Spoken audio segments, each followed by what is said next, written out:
اب ضروری ہے کہ ایمان کے تقاضوں کو پورا کیا جائے. وہ کیا ہے ایمان کے تقاضے؟ رسول اللہ صلی اللہ علیہ وسلم نے ارشاد فرمایا، بخاری کی حدیث ہے، ثلاث من کن فیہ وجد حلاوت الایمان. 3 چیزیں ایسی ہیں جس کے اندر ہوں گی اس نے ایمان کا مزہ چکھ لیا، یعنی حلاوت ایمان اس کو مل گئی. 3 چیزیں اگر کسی کے اندر ہے تو سمجھو اس کو حلاوت ایمان، یعنی ایمان کی حلاوت. ہم کچھ کھاتے ہیں نا، اگر ہم کچھ کھائیں گے اگر ہم مان لیجیے کوئی مٹھائی کھائیں گے وہ میٹھی نہیں تو کیا حلاوت میں نہیں کچھ؟ یہ کیا مٹھائی کا مطلب کیا ہوتا؟ میٹھا ہونا. کہتے نہیں مٹھائی کہے تو میٹھی، اب اس میں میٹھا پانی نہیں ہے تو کیا مٹھائی ہو؟ نہیں ہے نا.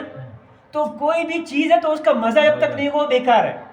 کھانا کھاتے نمک نہیں ہے تو کتنے لاگت لگا دو اس میں، تھوڑا سا نمک نہیں ہے تو پورا کھانا بیکار ہے. تو اسی طرح حضور علیہ السلام نے ارشاد فرمایا کہ 3 چیزیں ایسی ہیں اگر کسی کے اندر وہ 3 چیزیں پائی گئی تو وجد حلاوت الایمان، اس نے ایمان کی حلاوت کو، مٹھاس کو پا لیا. وہ کیا ہے؟ پہلی بات ان یکون اللہ ورسولہ احب الیہ مما سواہما، کہ اللہ اور اس کے رسول کی ذات تمام مخلوقات سے زیادہ افضل اور اقرب اور بہتر ہونی چاہیے اس کے نزدیک. یعنی اللہ اس کے رسول کی ذات، اللہ اس کے رسول کی بات، اللہ اس کے رسول کا حکم اس کے نزدیک سب سے پہلے ہونا چاہیے. اگر یہ صفت کسی کے اندر موجود ہے کہ وہ اللہ اس کے رسول کی بات سب کی باتوں سے پہلے، اللہ اس کے رسول کی ذات سب کی ذات سے پہلے، تو اس نے سمجھو ایمان کی حلاوت کو پا لیا. پہلی بات. دوسری، لا يحب احدا الا يحب للہ ورسول، کہ جب وہ کسی سے محبت کرے اللہ اور اس کے رسول کے لیے کرے. اللہ اس کے رسول کے لیے کسی سے بھی اگر محبت کر رہا ہے وہ تو اس کیا دیکھے گا؟ وہ میری ذات کا ہے، میری کاسٹ کا ہے، میرا رشتہ دار ہے اس لیے نہیں، میرے گاؤں کا ہے، میرے ملک کا نہیں. آپ یہ دیکھیں کہ اللہ اور اس کے رسول کے لیے اس سے میں محبت کر رہا ہوں. آپ کا تعلق کس سے؟ اللہ اس کے رسول کے لیے. لیکن ماں باپ سے بھی تعلق کس نہیں ہوتا انسان کا؟ ماں باپ سے اس نہیں ہوتا نا کہ اللہ اس کے رسول نے ہمیں حکم دیا ہے نا. یہ اللہ اس کے رسول کا حکم تو بجا رہے ہیں کہ ہم ماں باپ کی عزت کر رہے ہیں. اللہ تو فرمایا ہے، اللہ فرماتا ہے وَقَضَى رَبُّكَ أَلَّا تَعْبُدُوا إِلَّا إِيَّاهُ وَبِالْوَالِدَيْنِ إِحْسَانًا. اللہ نے قرآن میں فرمایا سورہ اسراء میں 15ویں پارے میں، اللہ فرماتا ہے کہ تمہارے رب نے تمہیں حکم دیا اللہ تعبدوا الا ایاہ، کہ اس کے سوا کسی کی عبادت. اپنی عبادت کے بعد ترنت اللہ نے کیا فرمایا؟ وَبِالْوَالِدَيْنِ إِحْسَانًا، والدین کے ساتھ حسن سلوک کیا جائے.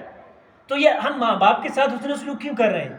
اللہ نے فرمایا نا، اس لیے اللہ نے فرمایا نا، اللہ نے فرمایا کہ ماں باپ کے ساتھ اچھا سلوک کیا جائے، تو اس لیے ہم کیا کرتے ہیں؟ وَبِالْوَالِدَيْنِ إِحْسَانًا.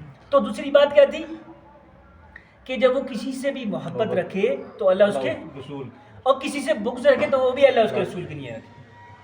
مشکات شریف میں حدیث پاک میں حضور صلی اللہ علیہ وسلم نے ارشاد فرمایا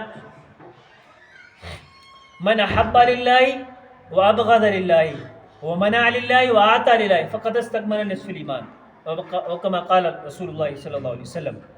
حضور صلی اللہ علیہ وسلم نے ارشاد فرمایا کہ جو محبت رکھے کسی سے اللہ کے لیے رکھے، کسی سے دشمنی رکھے اللہ کے لیے رکھے، کسی کو کچھ دے تو اللہ کے لیے دے، اور کسی کو کچھ منع کرے وہ اللہ کے لیے کرے، تو سمجھو اس کا آدھا ایمان پورا ہو گیا، اس نے نصف ایمان کو مکمل کر لیا.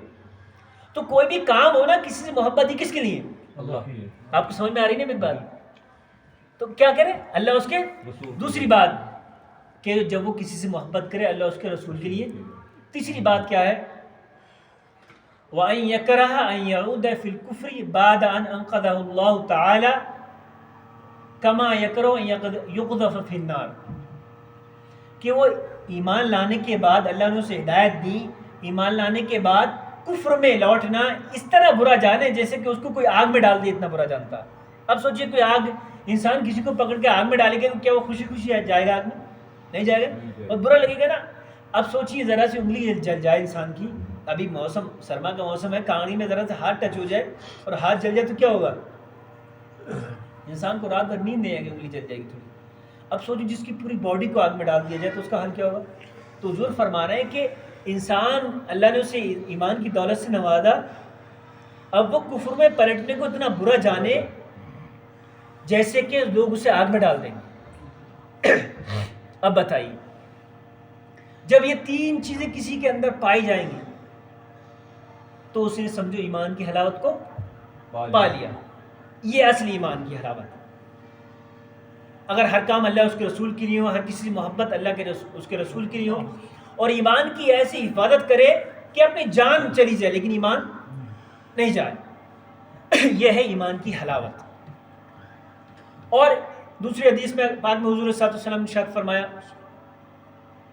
لا یؤمن احدکم حتی یکون ہواہ لما جئت بہ، او کما قال رسول اللہ صلی اللہ علیہ وسلم۔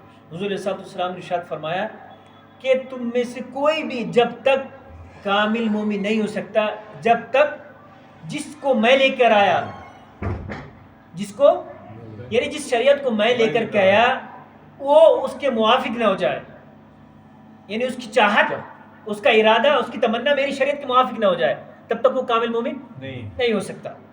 کوئی بھی کام کر رہا ہے کرتا انسان، اگر وہ سوچے کہ اس میں حضور صلی اللہ علیہ وسلم کی نافرمانی پائی جا رہی ہے تو اس کو چھوڑ دے، یہی تو ہے نا کامل ایمان۔ کوئی بھی غلط کام کر رہا تھا اس کو دھیان میں آ جائے کہ حضور صلی اللہ علیہ وسلم نے ارشاد فرمایا حتی یکون ہواہ لما جئت بہ، جو میں لے کر آیا، جس شریعت کو میں لے کر کے آیا، جو میرا فرامین ہے اس کو مان لینا، یہ کامل ایمان ہے۔ اس کو بولتے ایمان، کامل ایمان۔ ایمان تو مسلمان تو بندہ شہادت پڑھ لے گا مسلمان ہو جائے گا، لیکن ایمان کے تقاضوں کو پورا کرنا ضروری ہے۔ یہ ضروری ہے کہ ایمان کے تقاضوں کو بندہ پورا کرے۔ اب دیکھیں ایمان کے تقاضے، ہم نے کہا کہ ایمان کے تقاضے حقوق اللہ میں بھی موجود ہے اور حقوق العباد۔